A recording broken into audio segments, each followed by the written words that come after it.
नमस्कार मित्रांनो, अभ्यासवाणी या चॅनलवर तुमचं स्वागत आहे. अभ्यासवाणी रोज अभ्यास रोज प्रगती. आज आपण एका अशा विषयावर सविस्तर बोलणार आहोत जो मुंबई उच्च न्यायालयातील शिपाई भरती प्रक्रियेचा अक्षरशः कणा आहे. तो म्हणजे शारीरिक क्षमता आणि विशेष अर्हता चाचणी.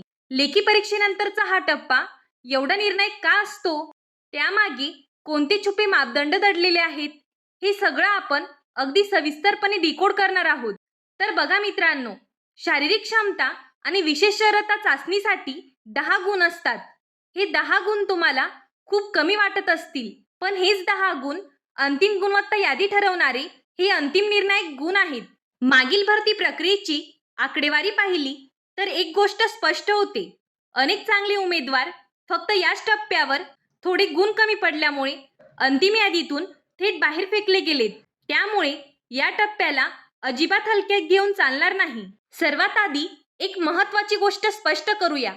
शारीरिक क्षमता आणि विशेष अर्हता या दोन्ही पूर्णपणे वेगळ्या गोष्टी आहेत. या दोन्ही श्रेणींचे मूल्यांकन पूर्णपणे वेगवेगळ्या निकषांवर होतं आणि त्यासाठी मिळणारे गुणही वेगळे असतात. दृष्टिकोन देखील वेगवेगळा असावा लागतो.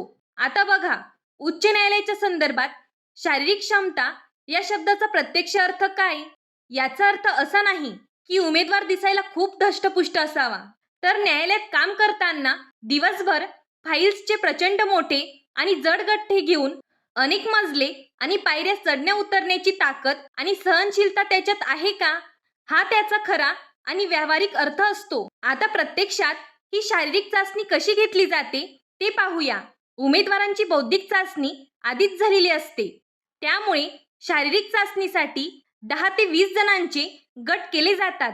त्यांना एका मोठ्या हॉलमध्ये नेलं जातं आणि तिथे स्वच्छतेसाठी एक विशेष जागा नेमून दिली जाते. ते काम करण्यासाठी त्यांना 10 ते 20 मिनिटांचा वेळ दिला जातो. हे ऐकायला आता सोपं वाटत असेल, पण प्रत्यक्षात परीक्षक हे एक छुपी मानसिक चाचणी घेत असतात. ते फक्त उमेदवाराचं झाडण्याचं कौशल्य पाहत नाहीत, तर काम करताना तो दिलेल्या नियमांची काटेकोर पालन करतोय का आणि त्याच्या कामात प्रामाणिकपणा आहे का याची अगदी कसून पारख केली जाते. निरीक्षण करणारी परीक्षकांची टीम नक्की काय पाहते?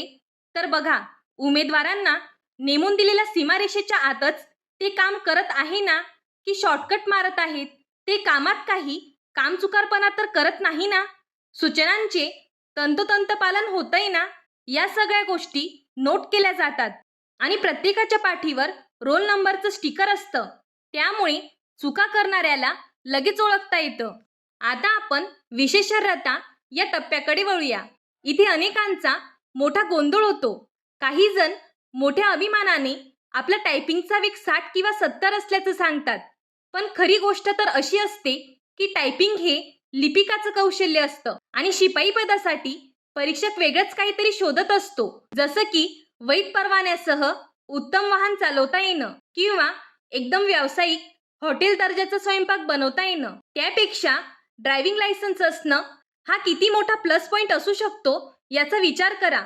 न्यायालयाला असे अष्टपैलू उमेदवार हवे असतात जे नेहमीची कामे करतीलच, पण अर्जंट गरज असल्यास सुरक्षितपणे वाहनही चालू शकतील. अशी विशेष अर्हता असेल तर साहजिकच प्राधान्य मिळण्याची शक्यता खूप वाढते. आणि अजून एक गोष्ट, जर विशेष अर्हता म्हणून स्वयंपाकी कला सांगितली तर त्यात फक्त चहा किंवा खिचडी बनवणं चालत नाही, तर तो स्वयंपाक म्हणजे असा जो हॉटेलमध्ये मिळतो तशा उत्कृष्ट दर्जाचा असावा लागतो. आणि सर्वात महत्त्वाचं म्हणजे या कौशल्याच्या अनुभवाच्या प्रमाणपत्राची भक्कम जोड असणं गरजेचं असतं. आता आपण शेवटचा आणि महत्त्वाचा टप्पा पाहूया, तो म्हणजे चपळतेची चाचणी. तुम्हाला आता वाटत असेल, उच्च न्यायालयासारख्या अत्यंत गंभीर वातावरणात खरी चपळता म्हणजे काय? तर बघा, वेगाने धावणं किंवा भराभर झाडून काढणं अजिबात नाही. याचं उत्तर हे मानसिक चपळता चाचणीत दडलंय. म्हणजे बुद्धिमत्ता आणि सतर्कता तपासण्यासाठी परीक्षक एका विशिष्ट लेखकाचं एक विशिष्ट पुस्तक शोधायला सांगतात. समोर एकसारख्या दिसणाऱ्या पुस्तकांचा मोठा ढिगारा असतो आणि यासाठी आपल्याकडे फक्त 30 ते 40 सेकंद असतात. एवढ्या वेळात आपल्याला अचूक पुस्तक शोधायचं असतं. या चाचणीमध्ये एक अतिशय महत्त्वाचा नियम लागू होतो. जर त्या 30 ते 40 सेकंदात योग्य पुस्तक सापडलं नाही, तर ते स्पष्टपणे मान्य करायला हवं. म्हणजे सरळ नाही म्हणायला हवं. कारण इथे पुस्तकापेक्षाही महत्त्वाचा असतो उमेदवाराचा प्रामाणिकपणा. हीच खरी चाचणी असते. थोडक्यात सांगायचं म्हटलं तर हा एक प्रामाणिकपणाचा सापळाच आहे. परीक्षक हे उमेदवाराच्या चेहऱ्यावरील एक्सप्रेशन अगदी बारकाईने तपासत असतात. चुकीचं पुस्तक हातात असतानाही आणि आत्मविश्वासाने खोटं बोलून हो म्हणणं हे थेट अपयशाकडे घेऊन जातं. पण सत्य मान्य करून नाही म्हटल्यास तिथे उमेदवाराची सचोटी आणि प्रामाणिकपणा सिद्ध होतो.